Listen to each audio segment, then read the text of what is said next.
संदीप ने अपनी माँ के कहने पर गांव में शादी कर ली थी। लड़की का नाम था सुनीता। माँ का कहना था एकदम मॉडर्न बहू नहीं होनी चाहिए, लेकिन उन्हें नहीं पता था कि गांव से आने वाली बहू सुंदर सुशील तो होगी और उसको गांव से बाहर भी निकाल लाएंगे, लेकिन उसके अंदर का गांव कैसे बाहर निकलेगा। शादी के कुछ दिन बाद, माँ टिफिन तो देना जरा। बेटा अब तो स्कूल नहीं ऑफिस जाता है, माँ से नहीं अपनी बीवी से टिफिन मांगा कर। ओके माँ। सुनीता टिफिन ले आओ। एक किलो टिफिन, इसके अंदर पिस्ता डाल दिया है। पिस्ता? पिस्ता क्यों? सास जी ने बोला था ना कि आपको पिस्ता बहुत पसंद है। ओहो, मैंने पिस्ता नहीं पास्ता बोला था, पास्ता। पास्ता? कहीं होता है पास्ता? अरे बेटी तू रहने दे, मैं बना दूंगी। अच्छा किया कि पाव भाजी बनाने का नहीं बोला, वरना किसी के पाव बना देती है। सुनीता को बुरा लगता है, लेकिन उसकी नादान हरकतें कम नहीं होती। ऐसे ही एक दिन, अरे तुमने ये क्या लगाया है? अरे आप वो फूस फूस करके लगाते हैं ना, वही। दियो? का दियो? किसको दियो? अरे वही ना जिससे खुशबू आती है।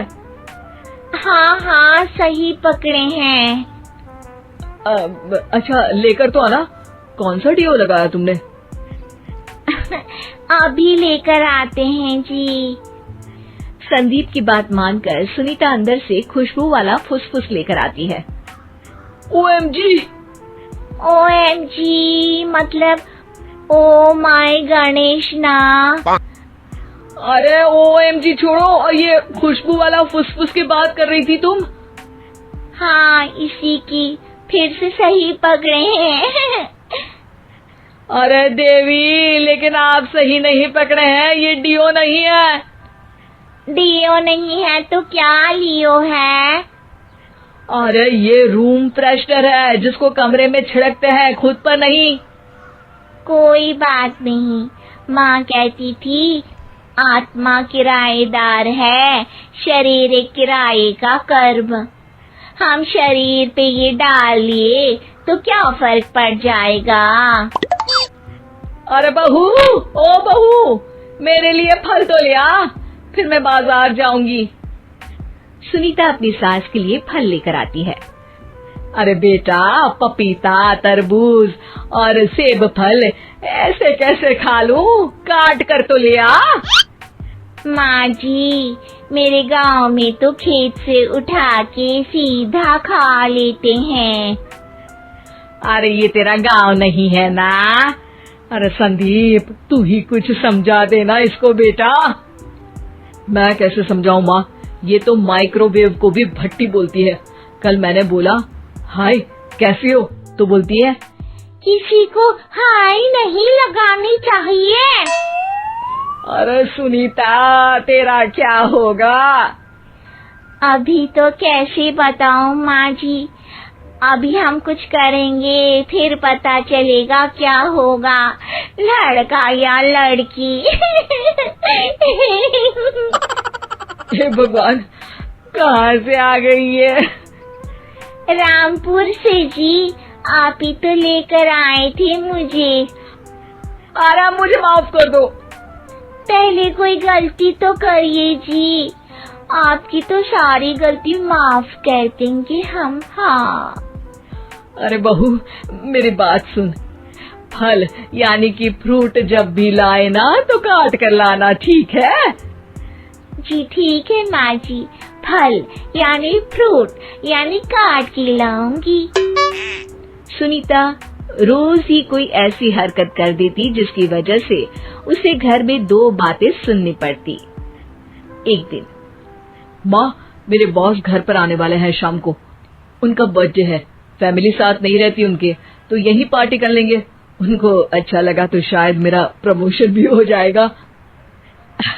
मैं ना फ्रूट केक लाकर फ्रिज में रख दूंगी और तेरे साथ आज खाना मैं बनाऊंगी, ताकि जब साहब आए तो खाने में कोई गड़बड़ ना हो। शाम को जब सारी तैयारियां हो जाती है, संदीप के साथ बड़े साहब भी घर आते हैं।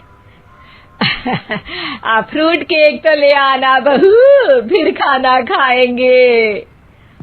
अरे इस सब की क्या जरूरत थी, आपने बुलाया वही काफी है। सर, आपका परिवार शहर में नहीं है तो हम ही आपके परिवार जैसे हैं सर। इतने में ही सुनीता फ्रूट केक लेकर आती है और बड़े साहब की टेबल पर रख देती है, और जैसे ही केक के ऊपर का बॉक्स हटाती है, ओह, ये क्या है? केक तो कटा हुआ है। मैं तो ऐसा नहीं लाई थी। आप मुझे शाबाशी दे सकती है माँ जी, मैंने ही केक काट दिया। आपने कहा था ना, फल यानी फ्रूट यानी हमेशा काट के लाना। तो फ्रूट केक भी तो फ्रूट ही है ना, तो मैंने पहले ही काट लिया। हूँ ना मैं समझदार।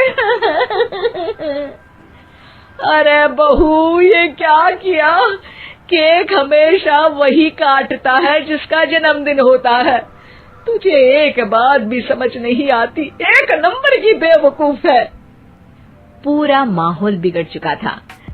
संदीप को लगने लगा था कि साहब उसे प्रमोशन तो दूर की बात है, कहीं डिमोशन ना दे दे।